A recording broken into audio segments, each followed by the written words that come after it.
Observe por favor la palabra escrita en esta libreta. Ahora centre su atención en este objeto. ¿Podríamos decir que el objeto corresponde a la palabra escrita? La respuesta a esa pregunta nos puede parecer un sencillo no.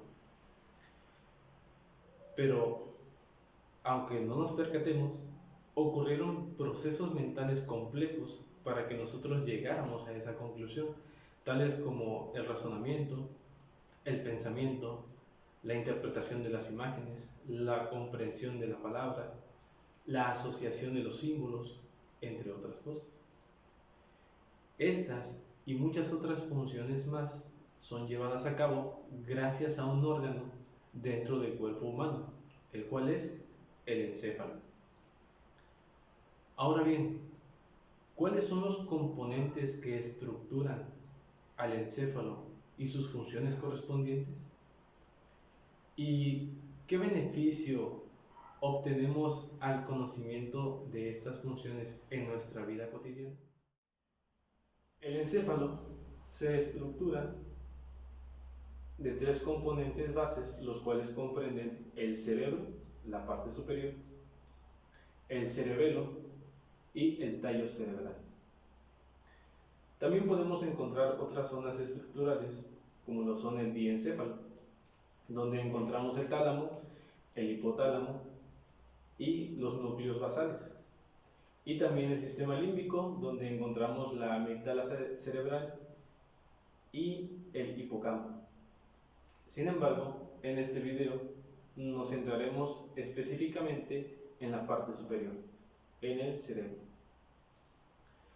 El cerebro es responsable de las funciones superiores que caracterizan al ser humano.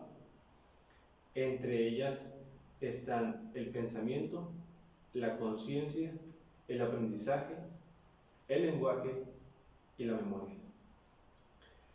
Diversos estudios a lo largo de los años han logrado llegar a una aproximación de la ubicación en donde se desarrollan estas funciones. Y digo una aproximación porque hasta la fecha no ha sido posible especificar el lugar donde se llevan a cabo estos acontecimientos cerebrales. No podemos señalar una parte del cerebro y decir, justo aquí está la conciencia. O por otro lado decir, en esta parte se encuentra la memoria. El cerebro, el encéfalo en conjunto, sigue siendo un órgano enigmático. Sin embargo, como antes se mencionó, los estudios han logrado hacer una aproximación. Y esos estudios realizados han podido seccionar en partes el cerebro de acuerdo a las funciones que realiza. Por la parte superior encontramos una cisura llamada la cisura de Rolando, que divide por la mitad el cerebro en dos partes, unidas por un cuerpo calloso. Dicho cuerpo está formado fundamentalmente por axones neuronales recubiertos de mielina, justamente en esta parte. Estos haces de fibras nerviosas forman parte de la sustancia blanca del cerebro. Las dos partes resultantes de esta división se les conoce como hemisferios, y de acuerdo a su posición se entiende el hemisferio derecho y el hemisferio izquierdo. El hemisferio derecho comprende todas las funciones de la mitad del cuerpo hacia la izquierda, y el hemisferio izquierdo comprende todas las funciones de la mitad del cuerpo hacia la derecha. Esto resulta así porque los nervios se entrelazan en la médula espinal. Ahora bien, algunas de las funciones del hemisferio izquierdo son la habilidad numérica, el lenguaje escrito, el razonamiento, el lenguaje hablado, entre otros. Y algunas de las funciones del hemisferio derecho son la percepción tridimensional, el sentido artístico, el sentido musical y la imaginación. La cisura de Silvio divide el cerebro en 4 cuadrantes, a los cuales también se le llama lóbulos, y sus nombres se deben al hueso craneano que los protege. Comprenden el lóbulo frontal, el lóbulo parietal, el lóbulo occipital y el lóbulo temporal. El lóbulo frontal es el área psicomotriz del cerebro. Comprende funciones como la escritura, el lenguaje, el movimiento complejo, el razonamiento y las emociones, entre otras más. El lóbulo parietal es el área psicosensitiva. Esta área comprende las percepciones sensitivas como el dolor, el calor, la temperatura, el tacto, el gusto, las distancias, los tamaños, entre otras cosas más. El lóbulo occipital comprende la comprensión de las imágenes y la interpretación de estas. Este es el área psicovisual. Y el lóbulo temporal es el área psicoauditiva. Este comprende las funciones del oído y nos permite entender el lenguaje hablado.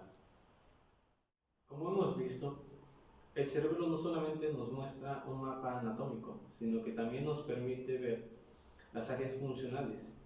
Y estas áreas también son llamadas áreas corticales, que se dividen en 3: las sensoriales, las motoras y las de asociación.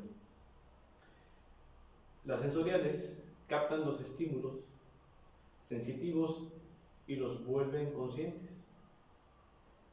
Las áreas motoras envían las órdenes motoras voluntarias, y las de asociación son las áreas corticales que agrupan y coordinan las señales entre las motoras y las sensoriales. Esto es de mucha importancia porque, en otras palabras, nos muestra que sería un error pensar que solamente en el lóbulo frontal se llevan a cabo los pensamientos y el razonamiento, y que solamente y exclusivamente ahí se llevan a cabo estas funciones. Sería un error pensar que solamente en la parte occipital es lo único que funciona para que nosotros podamos observar e interpretar las imágenes que vemos. No, porque por medio de redes neuronales, por medio de las neuronas, todo el cerebro en conjunto funciona para que las funciones antes mencionadas se lleven a cabo, tales como movernos, hablar, dibujar, sentir la temperatura, sentir emociones como el miedo, alegría. Ahora bien, ¿por qué es importante conocer? ¿Qué beneficio obtenemos al conocer las funciones y los componentes del encéfalo? Bueno, pues la acción del encéfalo subyace a toda conducta, no solo las conductas sencillas, sino a los actos cognitivos complejos como el pensar, el hablar, el crear. Así que, de acuerdo a esto, los trastornos de comportamiento que caracterizan a cualquier enfermedad mental son alteraciones de la función cerebral, y por eso conocer sus componentes y cómo funcionan nos ayudará a ver las explicaciones de la conducta en términos de la actividad del encéfalo. Mi nombre es Oscar Daniel Ruiz Villafuerte.